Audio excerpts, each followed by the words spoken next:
Hello all students. Today class about the second semester of BTC. This is our 7th class and in this we discuss about the topic which is what आधुनिक शिक्षा means that modern education. BTC second semester की class है. Class 7 आपकी start है आज. First paper की वर्तमान भारतीय शिक्षा एवं प्रारंभिक शिक्षा सब्जेक्ट है आपका. जैसे कि मैंने आप लोगों को पिछले क्लास में डिस्कस किया था, प्रीवियस क्लास में डिस्कस किया था आप लोगों को मुगलकालीन शिक्षा. ठीक है, मुगलकालीन शिक्षा में थोड़ा सा हम चर्चा कर लेते हैं, एक बार रिवीजन कर लेते हैं. क्या था मुगलकालीन शिक्षा? इसको क्या कहा जाता है? मध्यकालीन शिक्षा भी कहा जाता था, है ना. तो मुगलकालीन शिक्षा जो थी क्या थी? मुसलमान उसमें किसका शासक था? मुस्लिम का शासक था, मुस्लिम शासकों का शासन था. ठीक है, तो मैंने आप लोगों को गुरुकुल शिक्षा पढ़ा दी, बौद्धकालीन शिक्षा पढ़ा दी, मुगलकालीन शिक्षा हो गया. जब ये तीनों शिक्षा हम पढ़ चुके तो नेक्स्ट एंड लास्ट हमारा टॉपिक इस लेसन में है आधुनिक शिक्षा. आधुनिक शिक्षा को देखते हैं हम. आप लोग नाम से ही आप लोगों को पता चल गया होगा कि क्या है आधुनिक शिक्षा. तो सबसे पहले हमें ये जानना ज़रूरी होगा. क्या जानना ज़रूरी होगा? आधुनिकीकरण का अर्थ. आधुनिकीकरण का अर्थ क्या होता है इसको अभी हम डिस्कस करते हैं. ठीक है, स्टार्ट करते हैं हमारा टॉपिक.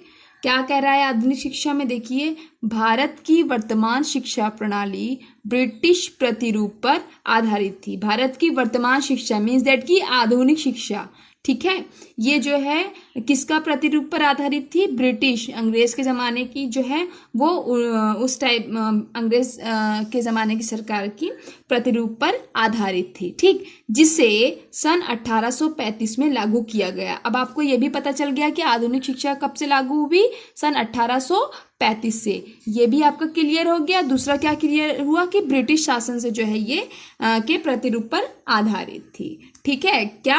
आधुनिक शिक्षा. ठीक, नेक्स्ट देखते हैं हम. सन 1835 ईस्वी में जब वर्तमान शिक्षा प्रणाली की नींव रखी गई थी, जब जो है 1835 में आधुनिक शिक्षा की जब नींव रखी गई थी, तब लॉर्ड मैकाले ने स्पष्ट शब्दों में कहा था. उस टाइम जो है लॉर्ड मैकाले ने क्या कहा था? उन्होंने अपने स्पष्ट शब्दों में ये कहा था कि अंग्रेजी शिक्षा का उद्देश्य भारत में प्रशासन के लिए भूमिका निभाने तथा सरकारी काम के लिए भारत को तैयार करना है. ठीक है, तो लॉर्ड मैकाले जो था वो अंग्रेजी गवर्नर जनरल था, तो ऑब्वियस सी बात है वो अपनी जो है जो कल्चर उसका है उसी पर वो फोकस करेगा. उसकी जो लैंग्वेज थी अंग्रेजी, उसी पर उसने जो है फोकस किया.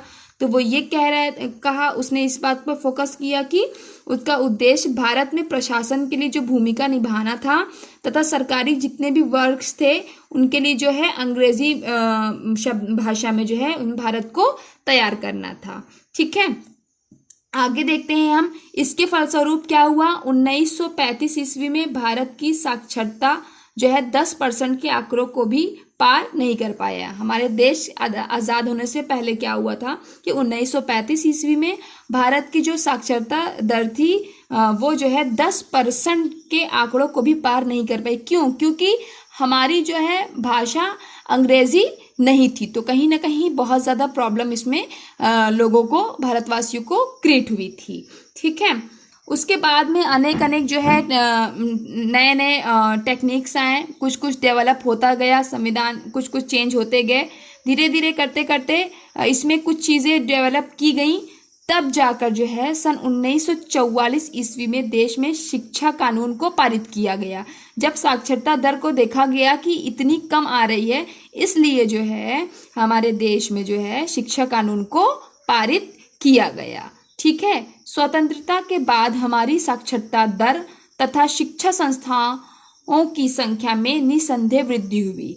जब 1944 में शिक्षा कानून पारित नया किया गया, तब क्या हुआ? हमारी स्वतंत्रता के बाद जो है हमारी शिक्षा संस्थानों की संख्या में निसंदेह वृद्धि हो गई. जहाँ जो है अंग्रेजी के कारण जो है साक्षरता दर कम हो रही थी, वहीं जब नियम को जो है चेंज किया गया, कानून को नया लाया गया, पारित किया गया, तब जाकर जो है निसंदेह वृद्धि होने लगी. ठीक है, तो थोड़ा सा हम आधुनिकीकरण के बारे में ये भी जान लेते हैं कि जो है इसका अर्थ क्या होता है, नए से नहीं है, ठीक है। इसको आप लोग ये मत जानिएगा कि कोई नए से है, कोई चीज में नयापन ला दिया तो ये ऐसा नहीं है, बल्कि इसलिए आधुनिकीकरण हुआ क्योंकि अपनी संस्कृति की अच्छाइयों को साथ लेकर चलते हुए दूसरी संस्कृति से सीखने को में तथा कुछ नया प्राप्त करने की प्रक्रिया क्या कहलाई, आधुनिकीकरण। यूनिकनेस नहीं, अब समझिएगा आप, यूनिकनेस से नहीं है आधुनिकीकरण का अर्थ जो है, आधुनिकीकरण का अर्थ किससे है, हमारी जो है संस्कृति से कुछ सीखने के लिए, कुछ नया प्राप्त करने की प्रक्रिया जो है वो क्या कहलाती है, आधुनिकीकरण कहलाती। क्योंकि कुछ मतलब हमारे रहन सहन में कुछ नया करना, हमारी कल्चर में कुछ नया, और जो है शिक्षा में कुछ नया लाना जो है आधुनिकीकरण कहलाया, ठीक है। नेक्स्ट लास्ट पॉइंट हम थोड़ा सा यहाँ डिस्कस कर लेते हैं, जो कि किसी राष्ट्र के आधुनिकीकरण से तात्पर्य विज्ञान तथा तकनीक के प्रयोग से उस राष्ट्र के आर्थिक विकास को तैयार करने और जनसाधारण के जीवन स्तर को ऊंचा उठाने से है।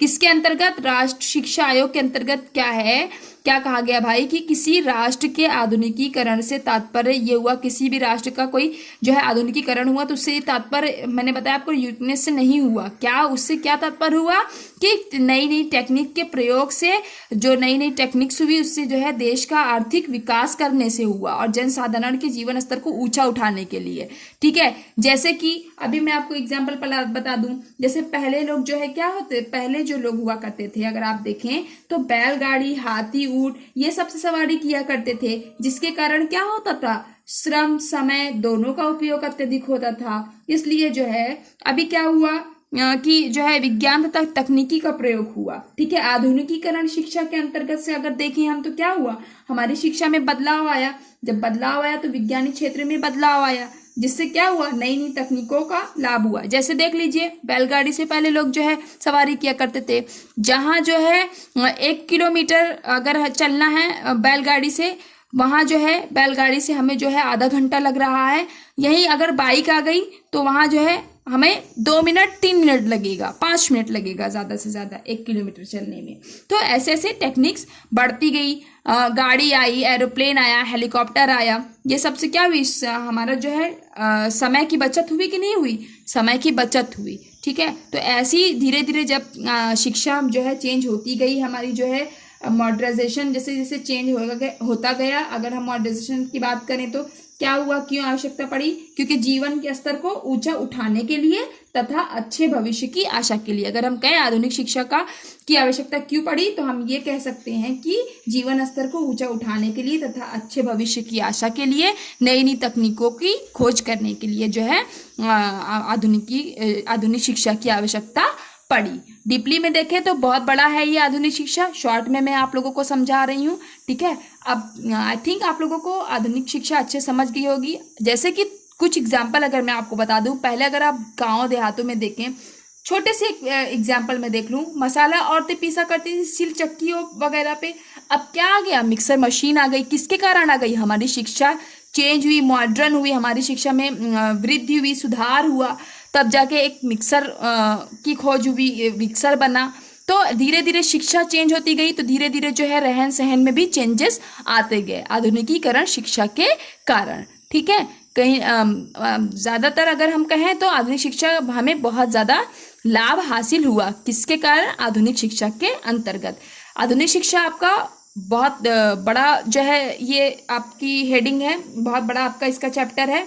तो जब क्लासेस स्टार्ट होंगी मैं आपको डीपली समझाऊंगी। अभी के लिए इतना ही, थैंक यू क्लास, मिलते हैं नेक्स्ट वीडियो में।